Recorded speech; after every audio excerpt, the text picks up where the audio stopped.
Hello दोस्तों, जैसा कि आप लोग जानते हैं कि जनसत्ता हिंदी अखबार से प्रतिदिन क्वेश्चन आंसर के रूप में करंट अफेयर्स की शॉर्ट नोट हम लेकर आते हैं।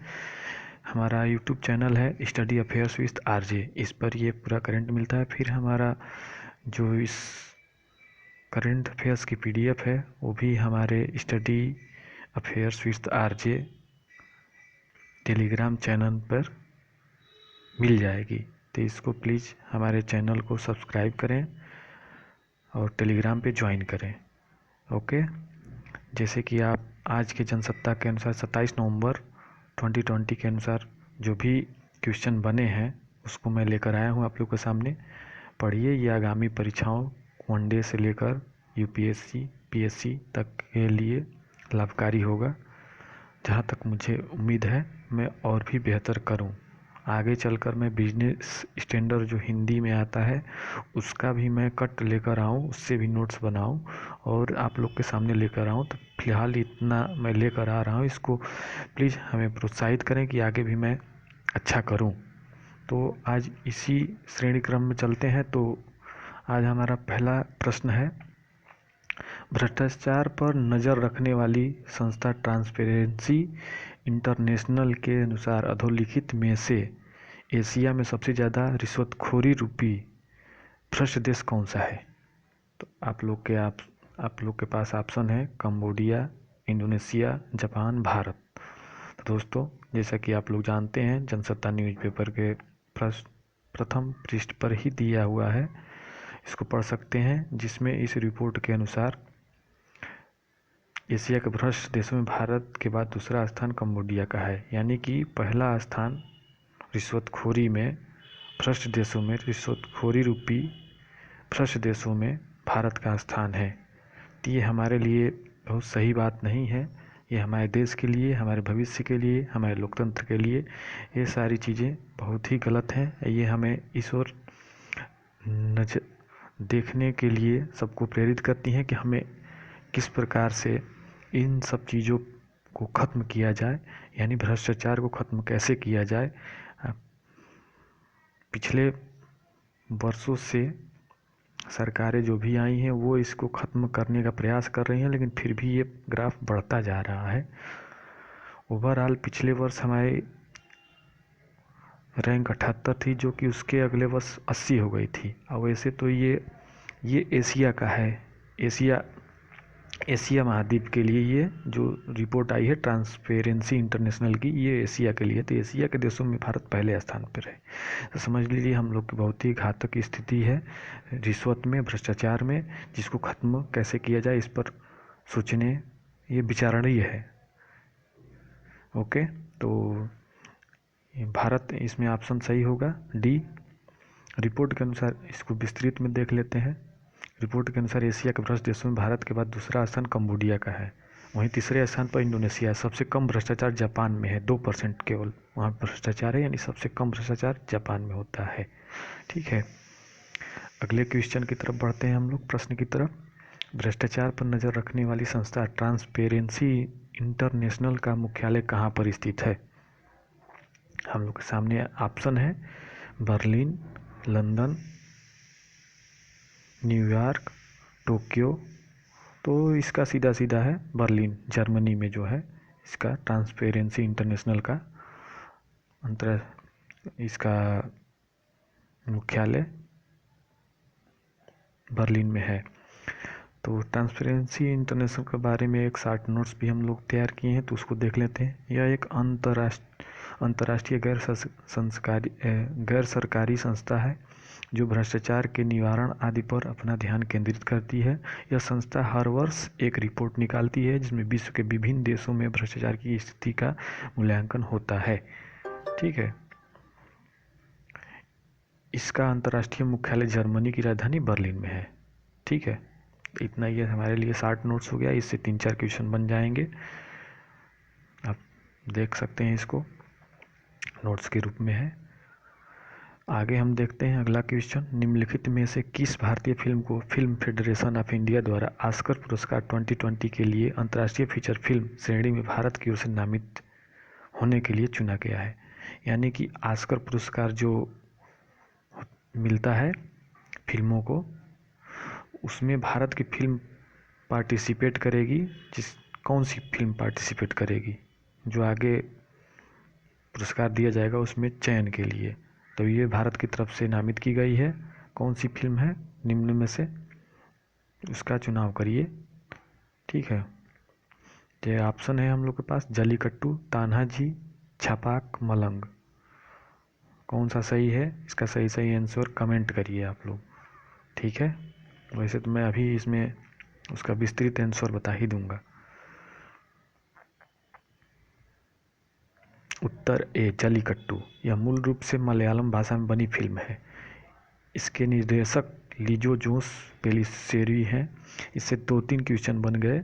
जलीकट्टू जो भारत की ओर से ऑस्कर पुरस्कार में नामित होने के लिए गई थी फिल्म, उस फिल्म का क्या नाम है, तो जलीकट्टू हो गया।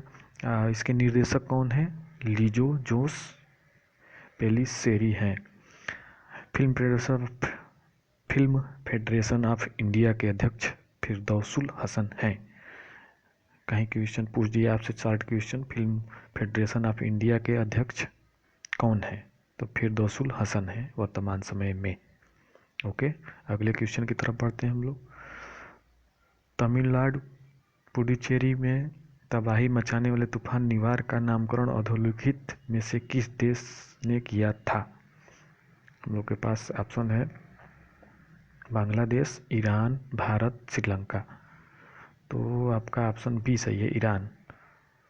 आज इसी क्वेश्चन से बहुत सारे क्वेश्चन और बहुत से नोट्स में लेकर आया हूँ, जो कि एक बहुत ही जानकारी भरा है। इसको देखिए, ज़्यादा से ज़्यादा शेयर करिए। बहुत ही ज़्यादा दोस्तों, बहुत ज़्यादा मेहनत में हम करते हैं इस पर डेली। इसको देखिए आप लोग, शेयर करिए, चैनल को सब्सक्राइब करिए। स्टडी अफेयर्स विथ आरजे, इस चैनल को सब्सक्राइब करिए प्लीज़। तो आज इसी पे हम लोग, ये ज्योग्राफी से रिलेटेड क्वेश्चन है और इस पर हम बहुत सारे क्वेश्चन इस पर बनेगा और बहुत सारे इस पर हमें शॉर्ट नोट्स भी दे रखा है। आगे मैं चलता हूँ, आगे की श्रेणी में बताते चलता हूँ। ठीक है, तो इसका नामकरण ईरान ने किया था। अब ये नामकरण कैसे किया जाता है, नामकरण क्या होता है, कौन करता है, कैसे होता है, ये सब आगे हम लोग आगे क्रम वाइज देखते चलते हैं। उत्तरी हिंद महासागर में चक्रवातों के नामों के लिए नई सूची वर्ष 2020 में जारी की गई थी। निवार इस सूची का तीसरा नाम है, जिसे ईरान द्वारा सुझाया गया है। यानी कि इसका नामकरण कौन किया था, ईरान। अब चक्रवातों का नामकरण कैसे होता है, इसको हम लोग देखते हैं विस्तृत रूप से। विश्व मौसम विज्ञान संगठन और एशिया और प्रशांत क्षेत्र के लिए संयुक्त राष्ट्र आर्थिक और सामाजिक आयोग द्वारा वर्ष 2000 में आयोजित अपने 27वें सत्र के दौरान निर्धारित किए गए फार्मूले के अनुसार बंगाल की खाड़ी और अरब सागर में उत्पन्न होने वाले उष्णकटिबंधीय चक्रवातों के नाम Bangladesh, Bharat, Maldives, Myanmar, Oman, Pakistan, Sri Lanka, Thailand, Iran, Qatar, Saudi Arab, संयुक्त अरब अमीरात और यमन द्वारा सुझाए जाते हैं। यानी हम लोग को ये सब चीज़ें पता चल गई कि ये नाम किसके द्वारा सुझाए जाते हैं, कौन इसका सुझाने के लिए, कब से ये सुझाया जा रहा है, नहीं सन 2000 से विश्व मौसम विज्ञान संगठन के द्वारा ये सब चीज़ें करवाई जाती हैं। ठीक है, जिसमें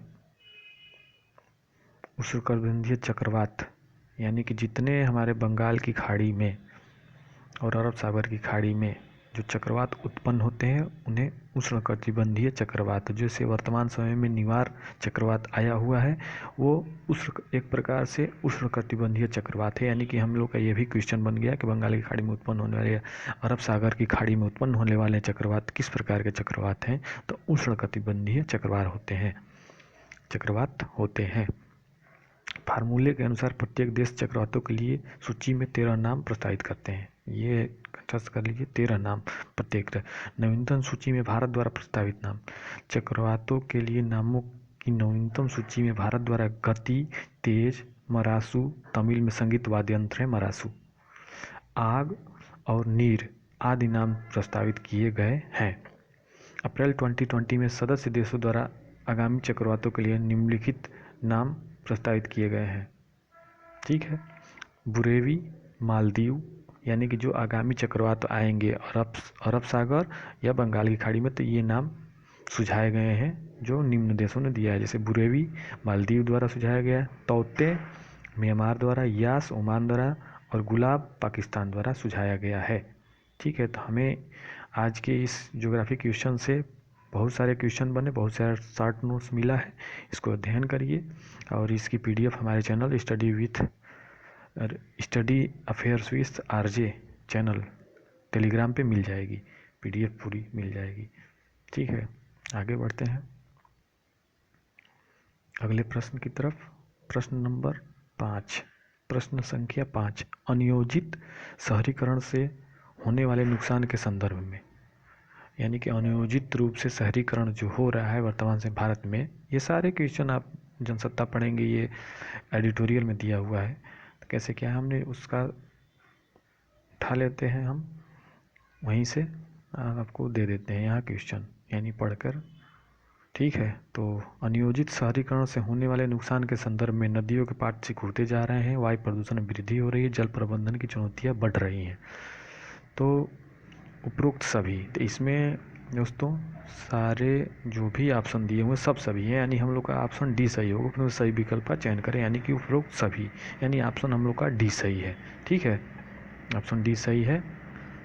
सारे अनियोजित रूप से शहरीकरण के कारण नदियों के पाट सिकुड़ रहे हैं, वायु प्रदूषण में वृद्धि हो रही है, जल प्रबंधन की चुनौतियाँ बढ़ रही हैं, यानी कि जल की कमी हो रही है। ज़्यादा लोग शहरों की तरफ आएंगे तो वहाँ पे जल की कमी होगी ही, प्रदूषण फैलेगा ही। ये सब चीज़ें हैं छोटी छोटी जो कि इसको समझ सकते हैं आप लोग।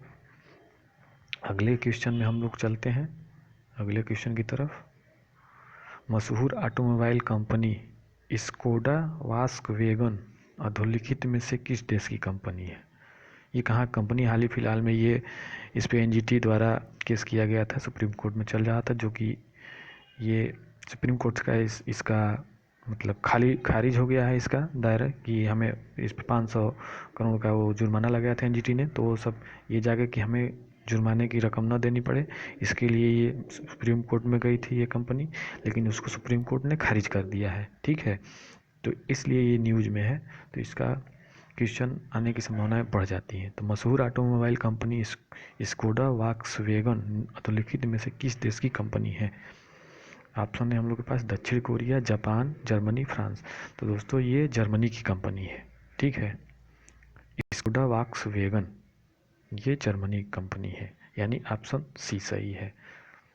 Thank you. ज़्यादा से ज़्यादा शेयर करें, लाइक करें, कमेंट करें, जैसा हो बताने का कष्ट करें। धन्यवाद।